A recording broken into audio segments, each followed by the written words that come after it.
KGB और Mossad तर्ज पर चलने वाली भारतीय खुफिया एजेंसी रॉ हाफिज सईद पर हमला हुआ है और उस हमले में हाफिज सईद बहुत ज़्यादा ज़ख्मी हो गया है और जो अबू कत्ल है वो मारा गया है। नाज़रीन, एक बड़ा अफसोसनाक वाकया पेश आया। ये सियासी आतंकी हमले का मास्टरमाइंड ढेर कर दिया गया है। पाकिस्तान में लश्कर आतंकी अबू कताल की हत्या कर दी गई है, उसे ढेर कर दिया गया है।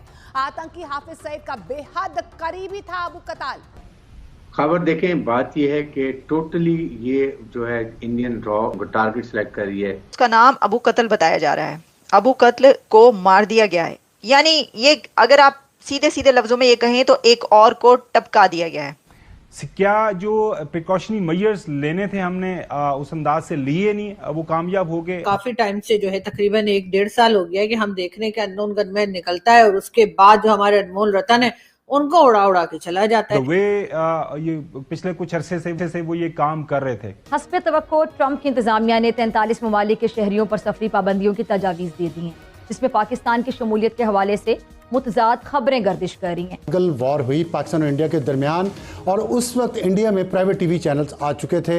उन्होंने हमारी वो बैंड बजाई पूरी दुनिया में हमें दहशतगर्द साबित कर दिया। अमेरिका से लेकर पाकिस्तान तक बैन सीजन, वहाँ अमेरिका में तो ट्रैवल बैन लग रहा है। और ख़ास तौर पर जो ऐसे जिहाद से जुड़े हुए जिनको मुजाहिदीन कहा जाता था उनको टपकाया गया। जब उनकी हिस्ट्री सामने आती है तो पता ही चलता है कि ये तो कश्मीर में जिहाद के लिए गए हुए थे और ये जो बंदा है ये उधर गया हुआ था और इसने जो है मुंबई अटैक्स में जो है वीडियो आगे आप पूरा वीडियो देख सकेंगे। इस वीडियो में बात हो रही है किस तरीके से आतंकवादी हाफिज सईद के एक करीबी रिश्तेदार पर एक अटैक होता है और उसको अज्ञात हमलावरों के द्वारा मार दिया जाता है।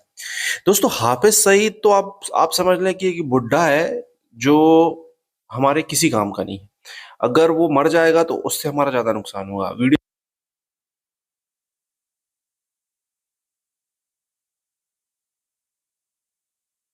कि हाफिज सईद पर हमला हुआ है। Hafiz Saeed Lashkar Taiba terrorist UN designated terrorist दहशतगर्द हाफिज सईद का एक बहुत करीबी साथी मारा गया है और उसका नाम अबू कत्ल बताया जा रहा है। अबू कत्ल को मार दिया गया है, यानी ये अगर आप सीधे सीधे लफ्जों में ये कहें तो एक और को टपका दिया गया है। एक और को टपका दिया गया है, खबर ये आ रही है।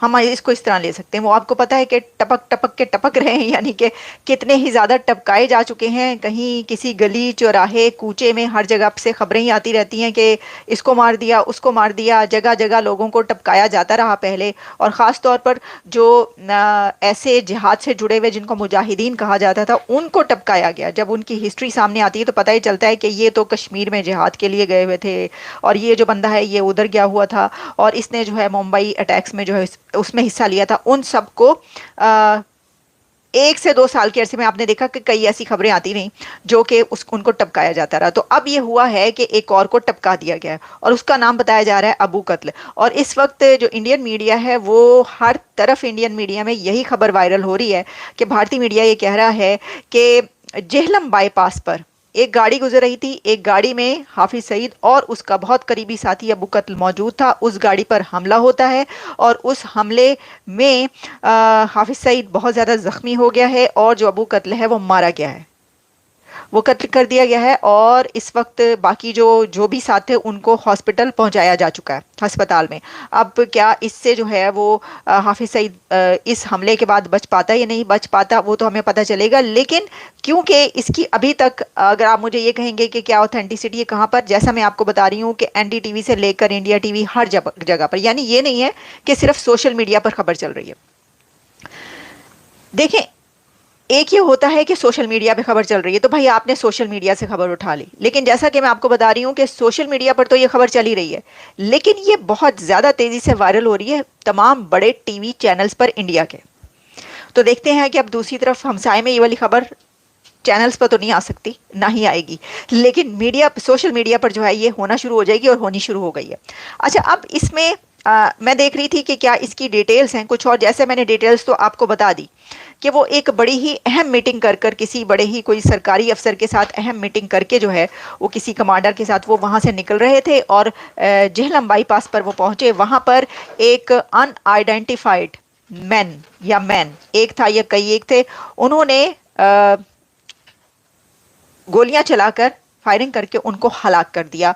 और नामालूम अफराद, ये कारनामा है नामालूम अफराद का। ये जो एक खबर सामने आ रही है, इसमें उन लोगों को, उस बंदे को नहीं पकड़ा जा सका।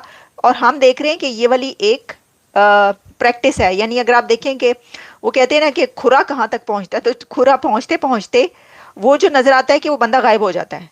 जो मारता है वो बच जाता है, वो पकड़ा नहीं जाता।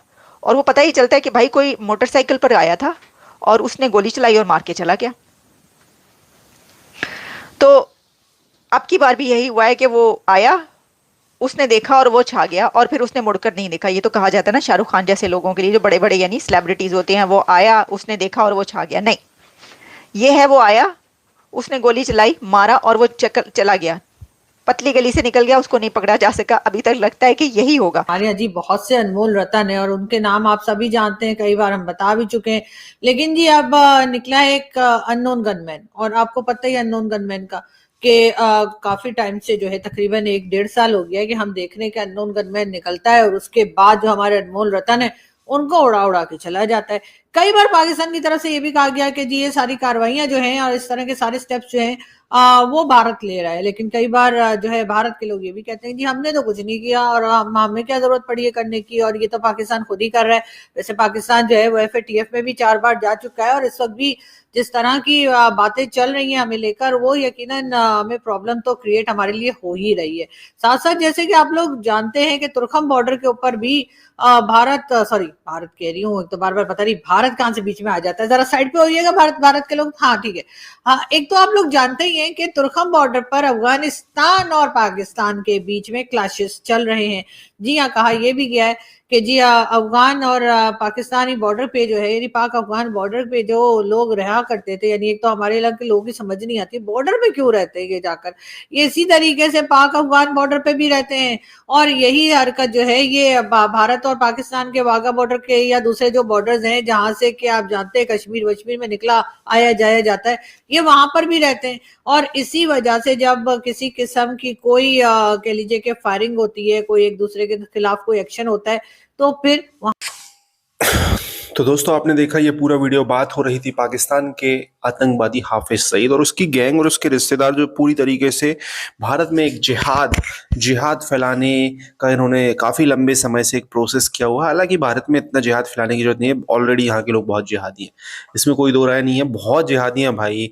इनको ऐसा लगता है कि यार ये सीरियसली, मैं तो कभी कभी सोचता हूँ यार क्या कर रहे थे यार, पार्टीशन के टाइम पे जब 2 अलग देश बन चुके थे, प्रॉपर पार्टीशन कर देते तो उनको भी कुछ कहने का रहता कि वहां पे जो मुस्लिम्स हैं वो यहाँ पे हमेशा जो ताक झांक करते रहते कि यहाँ के मुसलमानों को क्या हो गया, हमें भी ये, अब हमें तो खैर कुछ वहां पे बचे ही नहीं है तो क्या बोलोगे कि वहां पे हिंदुओं के साथ क्या हो रहा है। सीरियसली प्रॉपर पूरा पार्टीशन होते, फिर देखते दोनों एक ही जमीन के 2 भाई अलग अलग धर्मों में चले गए और फिर देखते कौन सा लोग कितने आगे बढ़ रहे हैं, फिर मुकाबला करते। सीरियसली ये वॉर की सिचुएशन भी ना होती, ये हमेशा के लिए जो नफरतें होती ये ना होती, एक प्रकार से मुझे लगता है ज्यादा फ्रेंडली माहौल रहता, यहाँ का पूरा वहां शिफ्ट हो जाता, वहां का यहाँ हो जाता, फिर सीरियसली मुझे लगता है ज्यादा फ्रेंडली माहौल होता।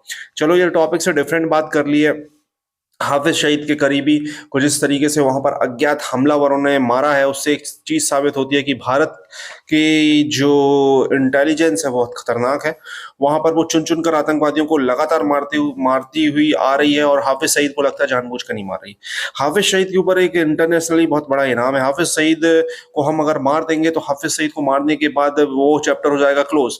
तो पाकिस्तान को शायद हम उस तरीके से फिर इंटरनेशनली ना घेर पाए, इस वजह से हाफिज सईद को हम सोचते हैं कि ये तो कब्र में, वैसे इसकी एक टांग कब्र में एक बाहर है तो इसको क्यों मारो।